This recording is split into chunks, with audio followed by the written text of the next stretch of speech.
Namaskar, hello and welcome to Sansad TV. I am Tina Jha, you're watching Perspective.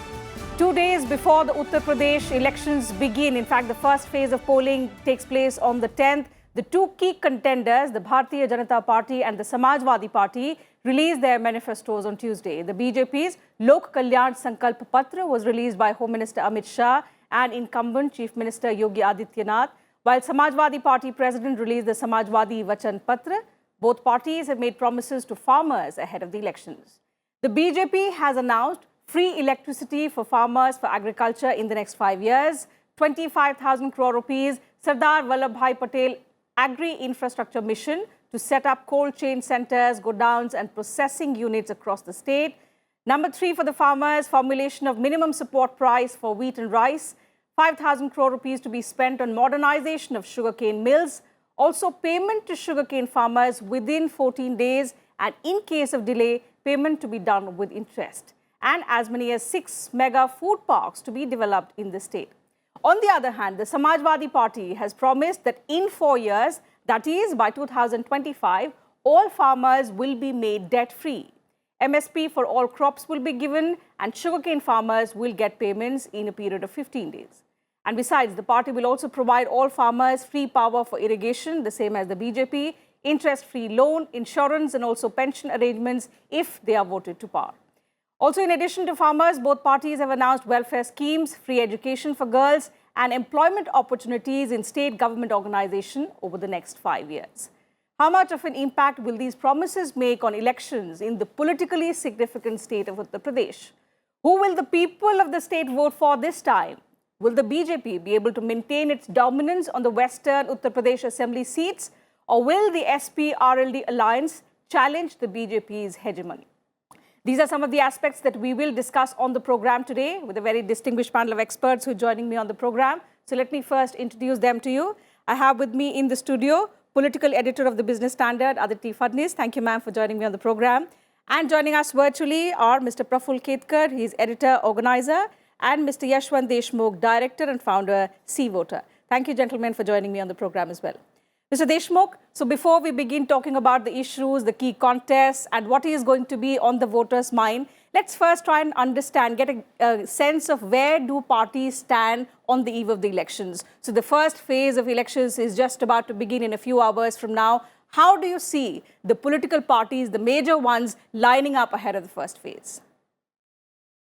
Well, in our tracker that we did for the AVP network, we have been consistently maintaining that the Uttar Pradesh election is getting bipolar. When I say bipolar, because UP has been largely known to be a multi-cornered contest. Yes. It became bipolar in real sense in 2019 election, but then the SP and BSP alliance broke and it looked like it will again become a triangle. But what the tracker has suggested that when the alliance broke of Samajwadi Party and BSP, it did not break in kind of 50-50 kind of a split. So it went more like 75-25 kind of a split between the opposition rank and file. And it seems that Samajwadi Party has taken the pole position as far as the opposition main contender to the BJP is concerned. So from that perspective, there is a bipolarity in the contest. But having said that, we have also said that BJP, by courtesy, because of the farmers' agitation and because of the Jats anger in the Western UP, is likely to face substantial damage in the Western UP and elsewhere as well due to the routine incumbency. Because let's remember that BJP with the allies got almost 325 seats. It was a historic mandate. So there is a routine incumbency which is also set in. So our tracker kind of projected about a loss of 100 odd seats. Still, that loss is not that big enough to say that BJP is going to go out of power.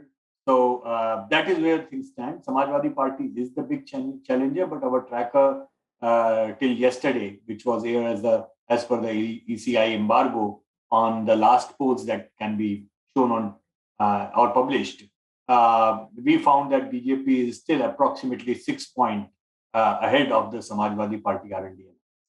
Okay. Aditi Fadnis, if I come and understand from you, you've been a senior political journalist, you understand the pulse of politics. How do things stand in Western UP particularly? It's being said that the farmers' agitation is going to have an impact on how the voters vote this time around. Do you think that is the most important factor, or are there other issues which are going to play a decisive role? No matter how big the upheaval, just one upheaval is almost never the sole factor in voting anywhere. That's my experience for the last so many years. So there will be many factors which will be at work, both for the BJP and against it, both for the Samajwadi Party and against it. And working in favor of the BJP is the sense that there is someone, people are getting the feeling that there is someone out there who is there for them, even in their hour of darkest need. But then people have also not forgotten the phase 2 of COVID, the second wave, and the way they had to go from pillar to post for oxygen, for hospital beds. When they tried to call their MLAs, they tried to call their public representatives, MLAs wouldn't take their calls. It was a frightening time, and they needed reassurance and they didn't get it. So that is something that continues to haunt people, and I think we are seeing a manifestation of that in the way MLAs are not being allowed to enter villages or are being turned away. But having said that, I think a part of the ire is ventilated when you tell that person that, look, I looked for you, you were not there, you didn't come to my aid, now you can't come here. After that, there's a sense of forgiveness that, despite that, you have done something for me. So I think people will go into the voting booth with a lot of things on their mind, not just the farmers' agitation, but also the issue of the management or the absence of it, particularly in the second wave of COVID. They will also remember how money reached them in their bank accounts when they needed the money. But they will also remember the migrant exodus and the way they had to return home when there was no work. So a lot of things will be weighing in on their mind when they cast their vote on the 10th. So based on these issues, do you think the kind of hegemony that the BJP enjoyed in Western UP, particularly of the 58 seats, it had dominance on 52 of them, could that ground somewhere be lost for the BJP? Could that share come down?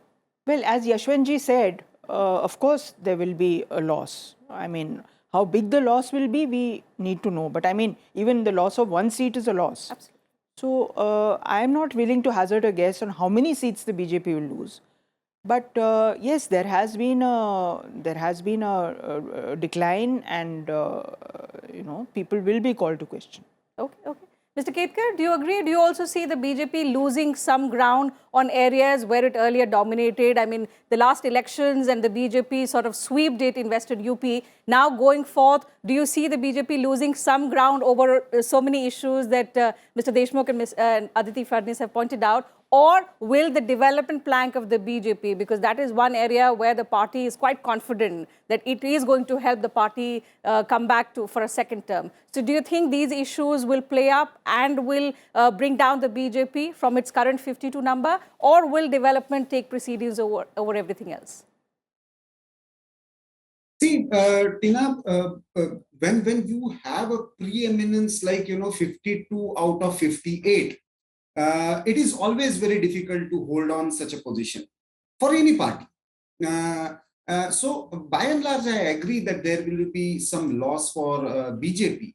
But what has changed, and the feeling that I have got from the ground is BJP has successfully, two issues I feel are very important. One, BJP has successfully brought in the law and order issue in the public memory and discussion. So the election that was in a way was looking to be mainly on, focusing on the farmers and COVID management related issues. Law and order is getting as the first response from the voters. That is my experience.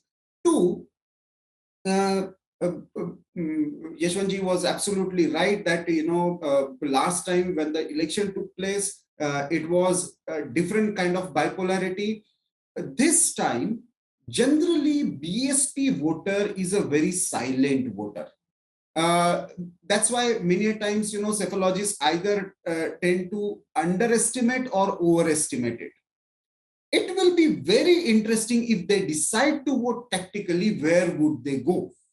And I believe that even in the case of Western UP, generally people perceive that, oh, this is one caste or this is one community. No, but these lower caste, lower class communities, they are going to be very important voters in this area.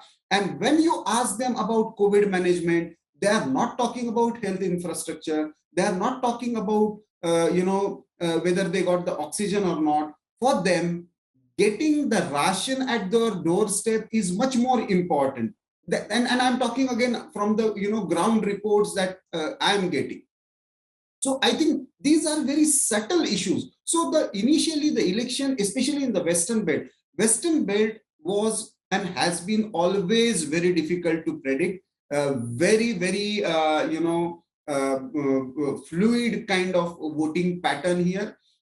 Even you can't have a very traditional setup of, this section will go this way. If BJP, as it is looking like, is successful in bringing law and order as the main issue, then may not be 52 out of 58, but still in comparison to Samajwadi Party, because please remember, Western UP was never Samajwadi Party's forte. Yes, RLD has been there in some pockets, and besides RLD, it was always BSP.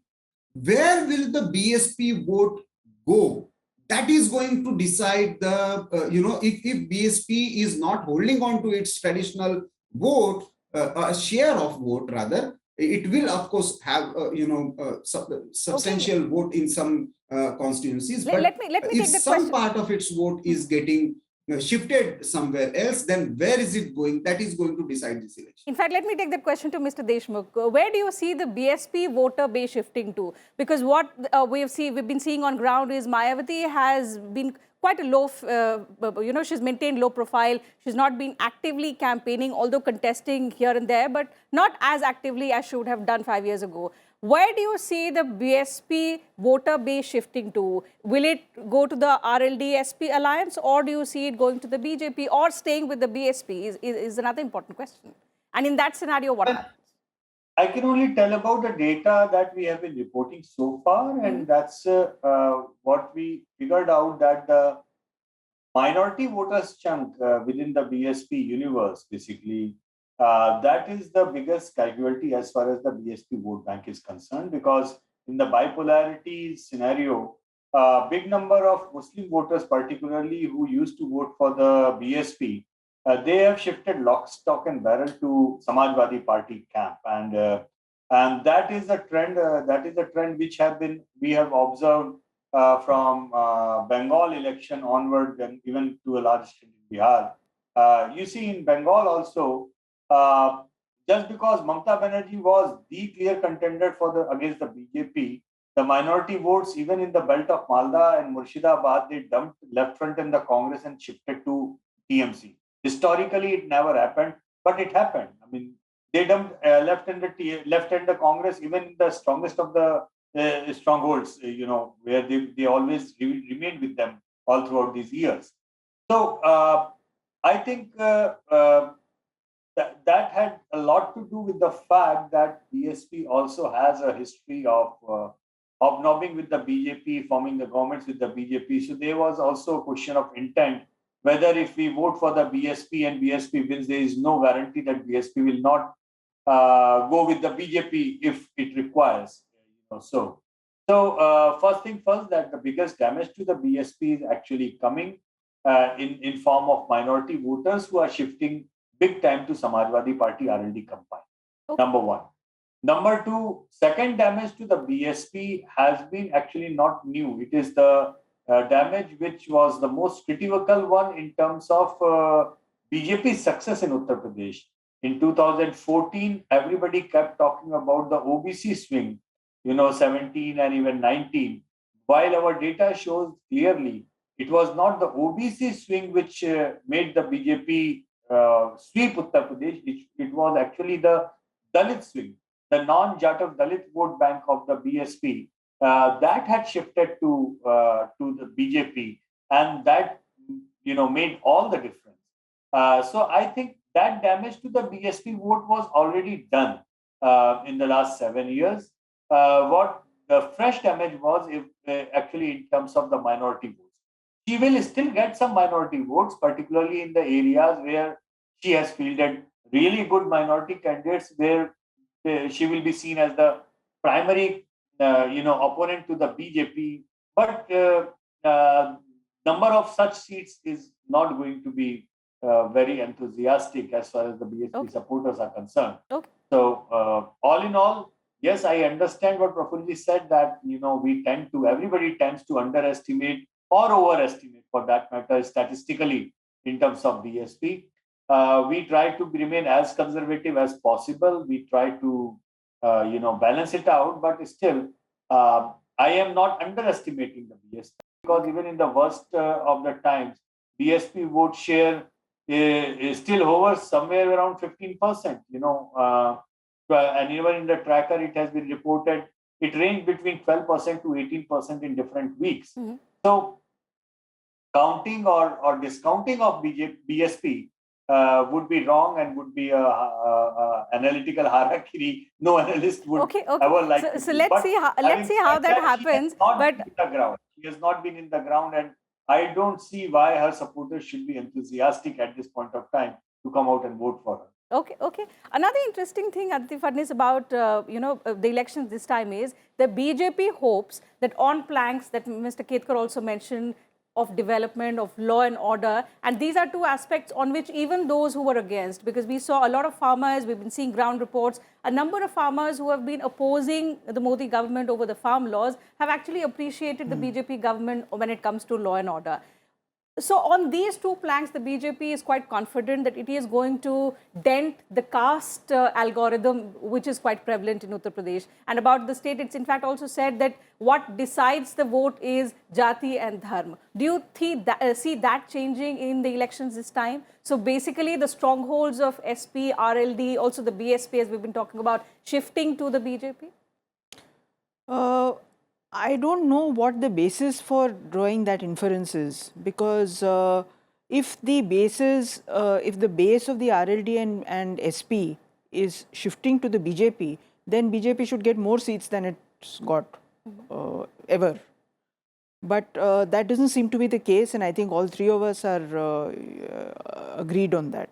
The BJP seems quite confident on this line, yes. But the point is that I think the BJP, there are some sections of the BSP voter that continue strongly to be with the BJP. The Lodh, the Kurmi, these are people who were earlier, who shifted from the BSP to the BJP and continue to stay with them. But there are others who are not so happy, who still have kept an open mind. And those people will be the people who will then decide what, which way they have to go. So I don't think the BJP should be as confident about getting the Dalit vote as it was in the last election, even if it is at the cost of Bahujan Samaj Party. Mm-hmm. So this was about Western UP, Mr. Deshmukh, but another important region is Purvanchal. And we've seen how the region has changed political colors with every election. So 2007, 2012, 2017, we've seen different patterns there. What is the ground situation this time? Do you see the BJP sort of continuing to gain that stronghold, and especially with the Kashi Vishwanath, the corridor being inaugurated just a few months to say before the elections? How are the parties lined up in the Purvanchal region? Well, after Western UP, I can say that Purvanchal is getting tougher by the day. It is closer by the day. It is the contest to watch out for. It's going to be extremely keen contest on each and every seat. And whatever the gains the RLD had given to Samajwadi Party in the West, similarly, Samajwadi Party is looking for gains, courtesy Swami Prasad Maurya coming in, Om Prakash Rajbar coming in. But having said that, I must remind you that these leaders are not pan-region or pan-state. Forget pan-state; they are not even pan-region leaders. They do have their impact in couple of the districts. Only problem with the BJP is that these 4 leaders with couple of district here and couple of district there actually all of them happen to be in the eastern UP only. So the cumulative, what you can say, leading through the small cuts, when you look at it, it expands to 8 to 10 districts in Purvanchal. And that is where the BJP is finding it tough. Earlier, when we started the tracker a year back, and particularly 6 months back when we went into a daily tracking mode, we figured out earlier that, okay, BJP is having a huge problem in Western UP, but Eastern UP was relatively easy. However, over a period of time after tickets have been announced, we are figuring out the perceived damage of the BJP in the West is actually not that much. They might be able to do a lot of damage control over there, but the East, which was looking like a complete sweep for the BJP, is certainly not a complete sweep. It is other way around. So what has happened in the last 1 to 2 months actually is a complete swing of the pendulum. So West is not looking that bad for the BJP and East is not looking that good for the BJP. So East is going to be a troublesome area. But all eyes on, as I said, that all eyes on the Prime Minister's campaign and Prime Minister's popularity, because let's not forget, we keep on analyzing all the OBC leaders, their impact and everything. But the fact remains the tallest leader in Purvanchal actually is Prime Minister Modi himself, because he contests from Banaras. In all fairness, he is the biggest OBC leader as well, in terms of, you talk about the caste arithmetic and everything. So a lot will depend on the campaign of the Prime Minister.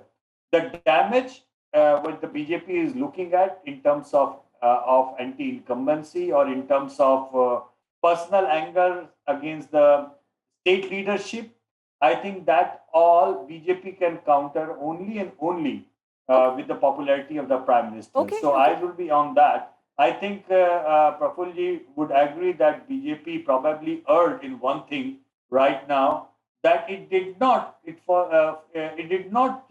deny tickets to a lot many non-performing MLAs.